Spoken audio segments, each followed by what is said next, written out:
श्री बाळासाहेब रामदास गायकवाड यांच्या विरुद्ध सोलापूर कोर्टामध्ये त्यांची अब्रू नुकसानी केली म्हणून 5 कोटीचा दावा दाखल केलेला आहे. यातली हकीकत अशी की सुहास विजय कदम आणि उमेश सुरेश पाटील हे दोघे यांनी त्यांच्या पक्षाच्या लेटर हेडवरती आमचे अशील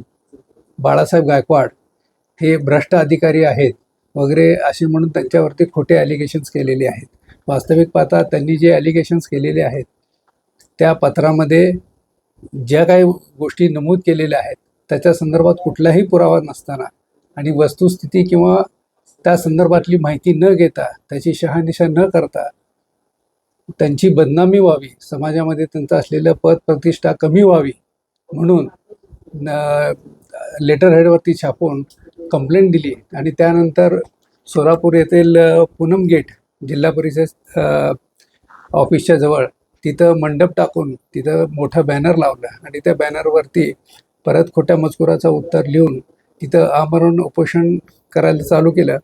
आणि त्याच्यानंतरनं वेगवेगळ्या स्थानिक मीडिया पत्रकार परिषद घेऊन त्याच्यामध्ये सुद्धा विनाकारण बेछोटाचे आरोप केलेले आहेत. हे सदरचे सर्व बदनामीकारक आरोप केलेले आहेत. त्या संदर्भात आम्ही त्यांना नोटीस बजावली, पण त्या नोटिसीला कुठलंही उत्तर आलेलं नाही त्यांच्याकडून, अथवा त्यांच्याकडनं कुठलंही एक्सप्लेनेशन देखील आलेलं नाही. त्याच्यामुळं जी काही आमच्या आशयांची बदनामी झाली त्याच्या संदर्भात त्यांनी जाहीर माफी मागावी आणि त्यांचे as a token of compensation म्हणून आम्ही कोर्टामध्ये दावा दाखल केलेला आहे आणि तो दावा नुकताच रजिस्टर असून त्याचं काम प्रलंबित आहे.